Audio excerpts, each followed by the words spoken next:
অনেক হয়েছে। আমি এবার একটা কড়া মেল করে পেমেন্ট স্টপ করব। আমাকে এবার আমার জায়গা বুঝে খেলা শুরু করতে হবে। উনি আবার নোংরামো শুরু করেছে। আমি জয়কে এবার একটা চাপ দেব। আমার কাছে যখন সুযোগ আছে আমি এই সুযোগটাকে কাজে লাগাবো। আমি জানি আর কিছু না হোক, জয় উর্মির উপর এবার একটা মানসিক প্রেশার সৃষ্টি করতে পারবে। আপনি একটা মেল করুন তো, আমি বলছি কি লিখতে হবে। আসুন। হ্যাঁ লিখুন, মিস্টার জয় সেনগুপ্ত, আপনাদের সাথে আমাদের যেই ডিলটা হয়েছে সেই ডিলটা আমরা এই মুহূর্তে হোল্ড করছি, কারণ ডক্টর সেনগুপ্তর সাথে আমরা এই ডিলটা করেছিলাম। সে এখনো পুরোপুরিভাবে সুস্থ নন, তাই এখনো পর্যন্ত যা যা পেমেন্টস আছে সেগুলোকে আমরা স্টপ করব।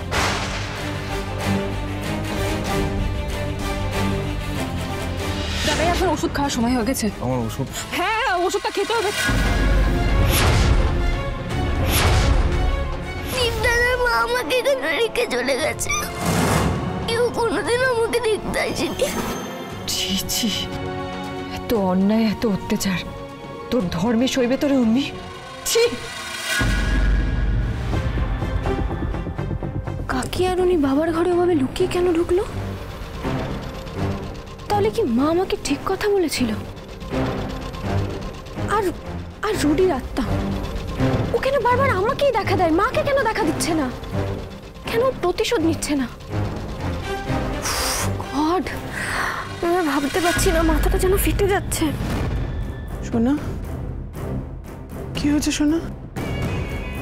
তোমাকে এরকম অস্থির লাগছে কেন?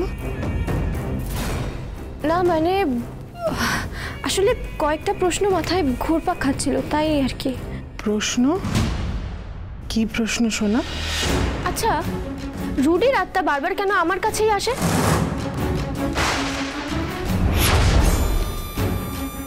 ওমা, সে আবার কি কথা সোনা?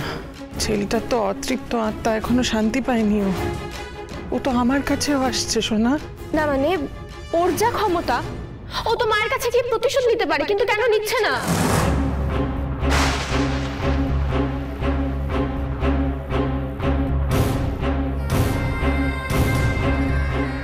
আমার বেচারা ছেলেটা মরে গিয়েও শান্তি হয়নি আমার ছেলেটার। সবাই মিলে ওর বিচার করছে। তুমি ওর বিচার করছো সোনা? ও একটা অকালে চলে যাওয়া প্রাণ, কোনো আশাই তোর পূর্ণ হয়নি সোনা। আর ওর মনটা তো তোমার কাছে বাঁধা পড়ে আছে। তুমি তো স্ত্রী, তাই হয়তো ও তোমার কাছে ফিরে ফিরে আসে। বিচার করুন।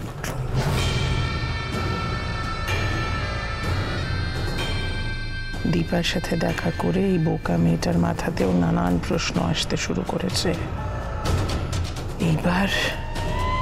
এইবার যদি সোনা পুরোপুরি হাতের বাইরে চলে যায় তখন কি হবে?